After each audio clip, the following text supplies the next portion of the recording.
Greetings, opera lovers. It's Rona from Pittsburgh.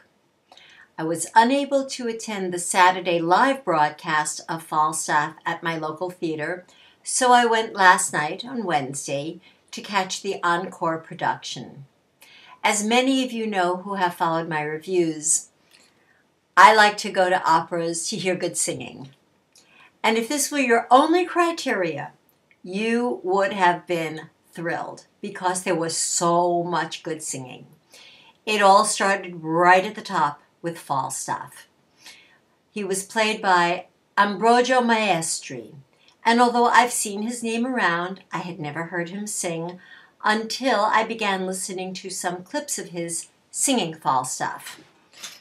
During the, I believe, one and only intermission at the Met that we had at our broadcast, there was mention of the fact that this was his 202nd performance of the character. And I think that after you've done a role, as often as Mr. Maestri has done this, you have a level of comfort and ease that can enable you to bring out more and more subtleties and playfulness in a role than you would if you're doing it for the first or second or even 20th time. You don't have to worry so much about the words or all the rhythms and the memorization. It's there. You've done it so often it can be almost like rote, except that you have the ability to be playful with it.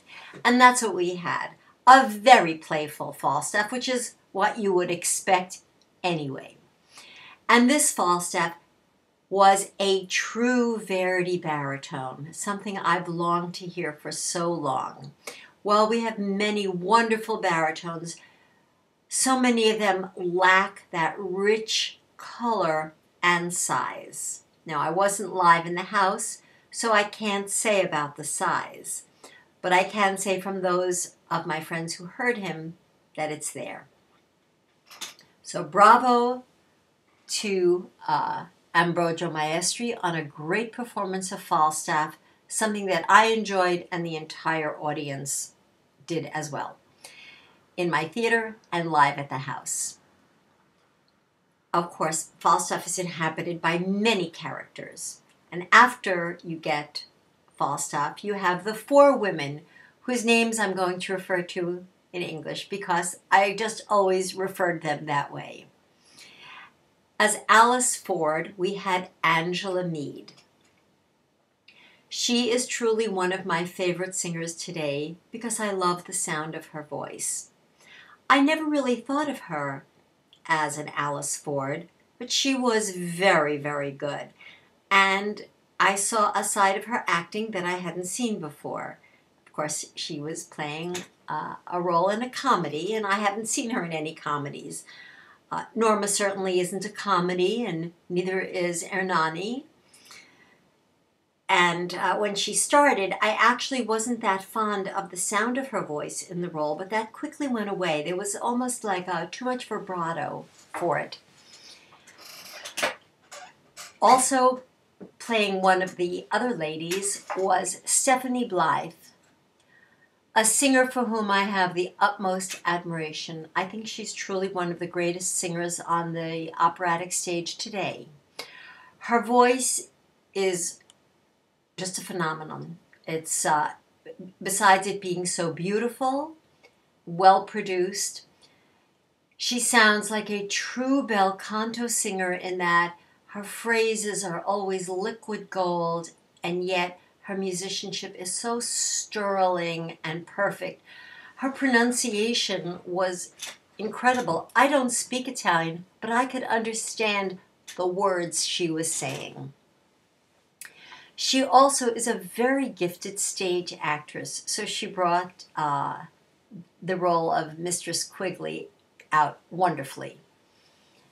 One of the other characters is Meg, who was played by someone whose name I did not know, and she is Jennifer Johnson Cano, a very good singer. Her voice didn't have any distinctive color, but she did a wonderful job in this role. And then there's Nanetta. played by Lisa Oropesa, a singer I've heard quite a few times.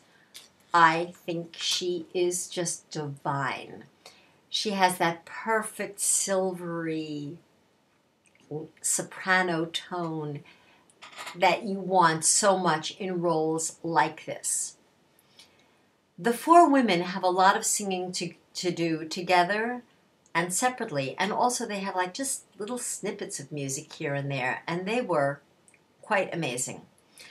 Rounding out the men's roles was Alice Ford's husband, Ford, and he was played by Franco Vassallo. Out of all of the roles, he stood out the least, but he was still very good. A surprise to me was the tenor who sang Fenton, and his name was Paolo Finale. I have never heard of him. I've never seen his name. He was delightful. He and Lisa Oropesa made a charming young couple, and it was wonderful to see the difference both physically and vocally between the two of them and the rest of the cast. They looked and sounded young. They were young. And they brought a great deal of enthusiasm to their roles. Also, there are several smaller character roles. Dr. Caius and Falstaff's two co-conspirators, and they were all terrific. But today, people don't speak so much about singing, which is what I really like to speak about. Everybody wants to know, well, how was the production? Well, this is what I can say. First, I want to give you a little background of my history with Falstaff. When I decided I should listen to it, and I was in college, I took out a score, put on an LP, shows you how old I am, and was quickly bored. And so I put that away. But then people told me, oh, Rona, you should listen to it again. It's a fantastic score. It's Verdi's last work. Okay, I'll give it another shot. I got a little further along, put it away. Now here I am all these years later, and I tell people, well, Falstaff is just not one of the operas I really like. And people tell me all the time, you're crazy, it's Verdi's masterpiece, it's this, it's that. Okay, so now I made a very concerted effort to get into this, and I figured out that listening to it was not the way to do it. I had to watch it. So I found 3 complete versions of it on YouTube and watched parts of all and watched the whole opera all together. And I have to say that this opera, more than most, depends a great deal on seeing it performed. So in that respect, it truly is an opera. After all, we can listen to the music of Madame Butterfly and be so moved by the gorgeous melodies or the thrilling scenes in Don Carlo or Aida. But in Falstaff, at least to me, there's very little to hang on to. Of course, there's Nannetta's aria, which I knew. And there were a couple of other little things that I had heard before. Some of Falstaff's music I had heard before. The production by Robert Carson was highly touted, and I was expecting something very wonderful. And it was wonderful. But when you update a story that takes place in Shakespearean times, you can pick any place. You can pick the future or any place in between when Shakespeare lived and today.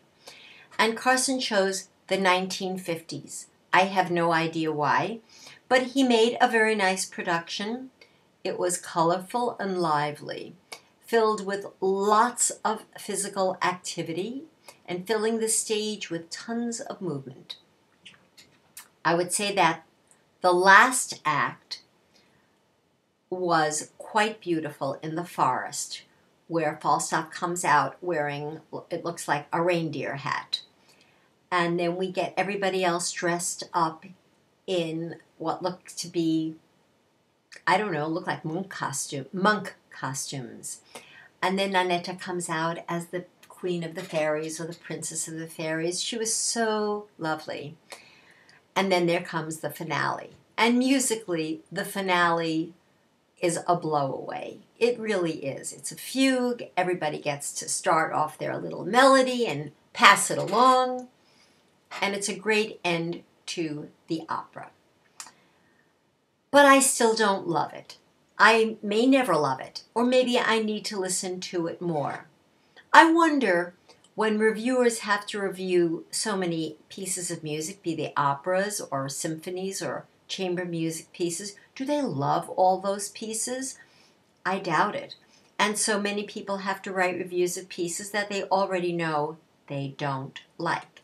And I was pre-prejudiced, kind of not to really like it.